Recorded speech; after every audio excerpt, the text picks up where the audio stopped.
প্রকৃতিপ্রেমীদের কাছে বরাবরই আকর্ষণীয় পাহাড়, ঝর্ণা আর হ্রদের শহর রাঙামাটি। দিগন্ত বিস্তৃত সবুজে মোড়ানো প্রাকৃতিক দৃশ্য দেখতে রাঙামাটিকে বেছে নেন তারা।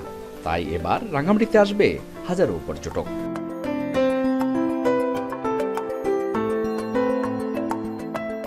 দুর্গাপূজার ছুটিতে আসা পর্যটকদের বরণে ব্যস্ত ব্যবসায়ীরা।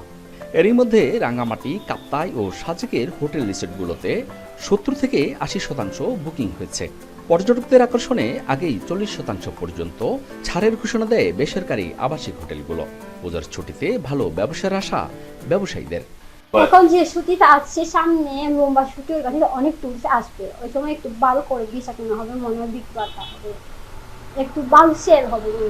এই ছুটিতে আমরা আশা করতেছি আমাদের নৌকাগুলি ভাড়া হবে, আর আমাদের বিভিন্ন স্পটের টুরিস্টরা আপনার নিরাপত্তার সহিত আপনার ওই নৌভ্রমণ করে আসতে পারবে। আমরা গেস্টের জন্য 40% একটা ডিসকাউন্ট দিয়ে আমরা রুমের বুকিং নিচ্ছি, আর আশা করছি আমরা ভালো টুরিস্ট পাবো।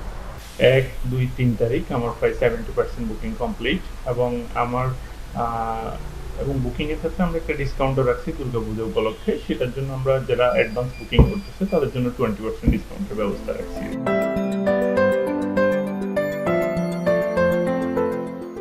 পর্যটকদের নিরাপদ ভ্রমণ ও নিরাপত্তা নিশ্চিতে প্রয়োজনীয় প্রস্তুতি রয়েছে বলে জানায় জেলা পুলিশ।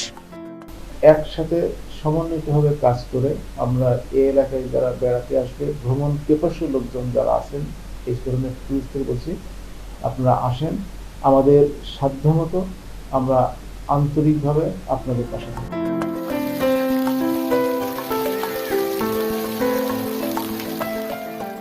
জেলায় ব্যক্তি উদ্যোগে গড়ে ওঠা 55টি হোটেল মোটেল ও 17টি ইকো রিসোর্ট সহ কাপ্তাই ও সাজেকে ছোট বড় শতাধিক রিসোর্ট রয়েছে। এসব হোটেল রিসোর্টে রয়েছে প্রায় 10,000 মানুষের রাত্রি যাপনের ব্যবস্থা। সব মিলিয়ে এই ছুটিতে দৈনিক গড়ে 1.5 কোটি টাকার বাণিজ্য হওয়ার আশা খাত সংশ্লিষ্টদের। জিয়াউর রহমান জুয়েল, এখন রাঙামাটি।